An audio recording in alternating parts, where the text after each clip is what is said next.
ঈশ্বরদী সরকারি কলেজে মাদক বিরোধী সভা শেষে বাড়ি ফেরার পথে কলেজ শিক্ষার্থীদের ওপর গুলিবর্ষণের প্রতিবাদে বিক্ষোভ সমাবেশ ও স্মারকলিপি প্রদান করা হয়েছে।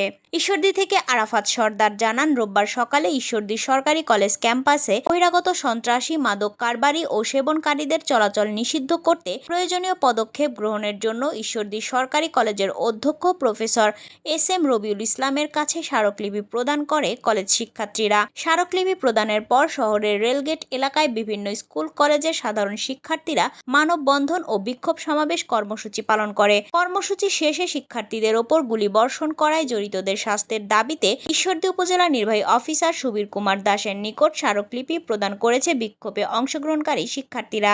কয়েক ঘণ্টাব্যাপী এই কর্মসূচিতে ঈশ্বরদী সরকারি কলেজ সহ উপজেলার বিভিন্ন স্কুল ও কলেজের 1000-এরও বেশি শিক্ষার্থী স্বতঃস্ফূর্তভাবে অংশগ্রহণ করে। সে সময় বিক্ষুব্ধরা শিক্ষার্থী ছাত্রদের ওপর গুলিবর্ষণের জন্য পাবনা জেলা ছাত্রদলের সহসভাপতি রফিকুল ইসলাম নয়ন, সম্রাট, পার্থিব, রতন ও জিয়া সহ জড়িতদের বিরুদ্ধে নানা রকম স্লোগান দেয় ও তাদের আইনের আওতায় এনে শাস্তির দাবি জানায়। এছাড়াও তারা ঈশ্বরদীতে সম্প্রতি বিভিন্ন স্কুলে শিক্ষকদের জোরপূর্বক পদত্যাগে বাধ্য করতে নিষেধ করে এবং নিয়মতান্ত্রিকভাবে শিক্ষকদের বিরুদ্ধে অভিযোগ করার জন্য আহ্বান জানায়। তারা আরও বলেন, কেন্দ্রীয়ভাবে উপজেলা পর্যায়ে বৈষম্য বিরোধী ছাত্র আন্দোলনের কোনো সমন্বয় কমিটি গঠনের নির্দেশনা ছিল না। ঈশ্বরদীর শিক্ষার্থীরা সব প্রণোদিত হয়ে গত 4ই আগস্ট সকলে মিলে আন্দোলন করে, তখন কোনো সমন্বয় কমিটি ছিল না। দেশ স্বাধীনের পরে আন্দোলনে অংশগ্রহণকারী শিক্ষার্থীদের নানা মহল তাদের স্বার্থে ব্যবহারের চেষ্টা করেছে বলে জানায় তারা। তাই তারা নিজেদের সমন্বয়ক দাবি করছে না এবং যারা নিজেদের সমন্বয়ক পরিচয় দিয়ে নানা অপকর্মে লিপ্ত হচ্ছে তাদের সাথে শিক্ষার্থীদের কোনো সম্পর্ক নেই। যদি সমন্বয়ক পরিচয়ে কেউ কোনো অন্যায় লিপ্ত হয় তাহলে তাদের বিরুদ্ধে প্রশাসনকে আইনের আওতায় আনার অনুরোধ জানান তারা।